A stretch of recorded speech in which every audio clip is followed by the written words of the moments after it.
Olá, somos estudantes de medicina da Faculdade Anhembi Morumbi e nesse projeto apresentaremos o estudo de caso clínico e discussão da ética médica do primeiro episódio da primeira temporada da série House.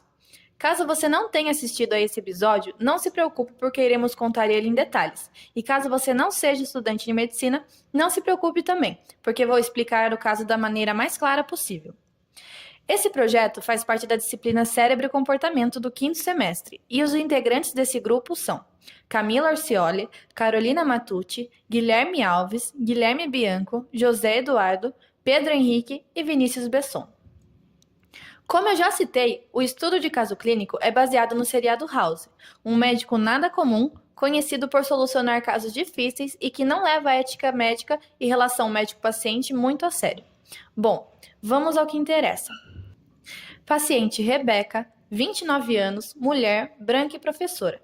A queixa principal é que ela não consegue falar.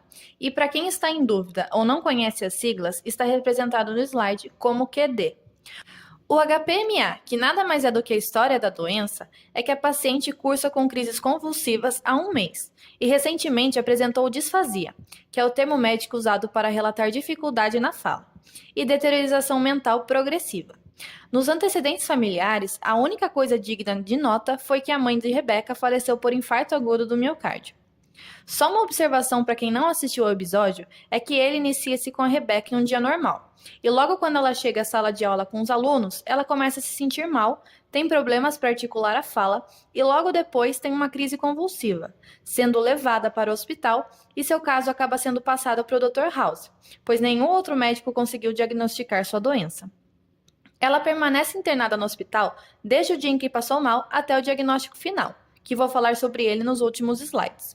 E antes de passarmos para as hipóteses diagnósticas, a piora mental dela é citada no HPMA, porque depois que o Dr. House assume o caso e começa a realizar os exames, ela sofre uma outra convulsão e não consegue mais ter raciocínio lógico. Por exemplo, é dado a ela 4 desenhos de sequências fáceis e ela não consegue colocar em ordem correta do acontecimento dos fatos.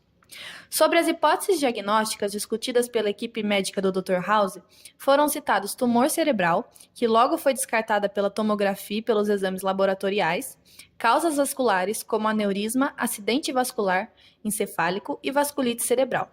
Por se tratar de um caso incomum, o Dr. House adota como diagnóstico a vasculite cerebral, graças a um aumento discreto de VHS no exame de sangue da paciente.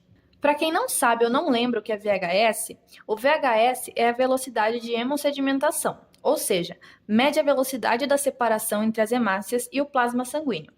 E quando há um processo inflamatório na corrente sanguínea, são formadas proteínas que diminuem a viscosidade do sangue e aceleram a velocidade de hemossedimentação, aumentando o VHS. Tanto o PCR quanto o VHS, em qualquer inflamação, vão estar aumentados. Então, o Dr. House ele foi mais por instinto nesse diagnóstico. Bom, adotado o diagnóstico como vasculite cerebral, começa o tratamento. São dadas altas doses de prednisona, que é um corticoide. Os corticoides atuam na diminuição da inflamação, e por isso foi escolhido. A Rebeca começa a melhorar com a administração do corticoide, só que logo após essa melhora, ela apresenta amaurose, que significa cegueira, que era bilateral e era acompanhada de déficit cognitivo. Com essa piora, fica claro que o diagnóstico foi equivocado. E para resumir, porque no episódio tem uma longa história para chegar a essa conclusão, 2 médicos vão vasculhar escondidos a casa da paciente e acabam achando presunto na geladeira. E comentaram isso com o Dr. House, que levanta uma nova hipótese diagnóstica, a neurocisticercose, já que passou-se a saber que a paciente ingeria carne de porco, que quando infectada pelo parasita pode causar a doença. Bom, vamos relembrar rapidinho o que é a neurocisticercose. A neurocisticercose é uma doença causada pela ingestão dos ovos da tênia, que quando eclodem dentro do indivíduo, as larvas acessam a corrente sanguínea e se acomodam em diversos tecidos alvos, como o tecido muscular e nervoso. E quando ela se acumula no tecido nervoso, gera a neurocisticercose. Voltando ao caso, o principal exame para o diagnóstico de neurocisticercose é a ressonância magnética com contraste. Porém, a paciente é alérgica ao contraste, então não poderia realizar esse exame. Com isso, a equipe do House queria tratá-la sem o exame de imagem, mas a Rebeca, que está traumatizada com as falhas de diagnóstico e tratamentos anteriores, recusa o tratamento até que provem que ela realmente tem a doença em questão. Então, a equipe do House tem a ideia de solicitar uma radiografia do membro inferior, onde foi encontrado o parasita na região muscular. Não sei se vocês entenderam o porquê do raio-x ser solicitado justo nessa parte do corpo, mas é que em casos de neurocisticercose, quase sempre há presença de parasita no tecido muscular, que é o favorito dele. E a coxa é a maior região de tecido muscular estriado no corpo humano. Então, como há sintomas neurológicos compatíveis com a doença, provavelmente o parasita, além de estar no tecido muscular, também vai estar no tecido nervoso.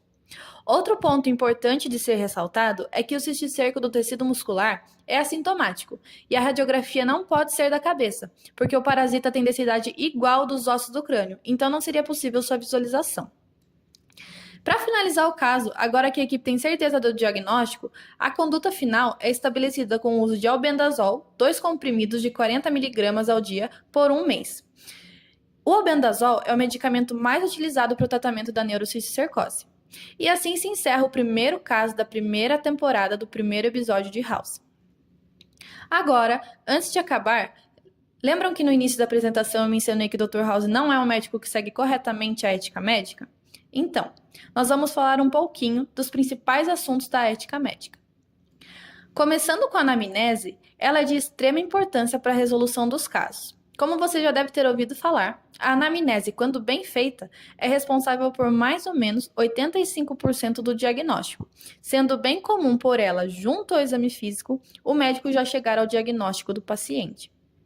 A relação médico-paciente, que quem já assistiu à série do Dr. House sabe que ele não faz questão de ter essa relação, também é de suma importância, pois é através dela que o paciente participa ativamente de seu diagnóstico, dando informações importantes e essenciais para o raciocínio clínico e conclusão do diagnóstico. É importante citar também que, através da entrevista, o médico se aproxima do paciente, podendo ganhar sua confiança e aumentando a adesão ao tratamento, deixando a consulta humanizada e mais agradável ao paciente, que normalmente não se sente confortável e está em situação fragilizada. Por último, é importante ressaltar que nos últimos anos, a medicina tem visto o indivíduo cada vez mais como cliente e não como paciente, pois o cliente participa ativamente e tem voz, não sendo passivo como paciente, cuja palavra já significa aquele que espera. Se você tem interesse de saber mais sobre os assuntos abordados nesse vídeo, nós pegamos como referência o livro de Semiologia Médica do Porto e o livro de Parasitologia Humana, indicado aqui nessa tela, e um artigo sobre a neurocisticercose também já indicado. Bom, esperamos que tenha gostado do nosso estudo de caso e muito obrigada por ter assistido até aqui. Sigam nossa página no Instagram, porque lá é postado curiosidades do sistema nervoso e assuntos em gerais sobre a área da saúde. Se inscrevam no canal, curtam e compartilhem esse vídeo. E se você ficou curioso para saber quem nós somos, tá aqui nossa foto.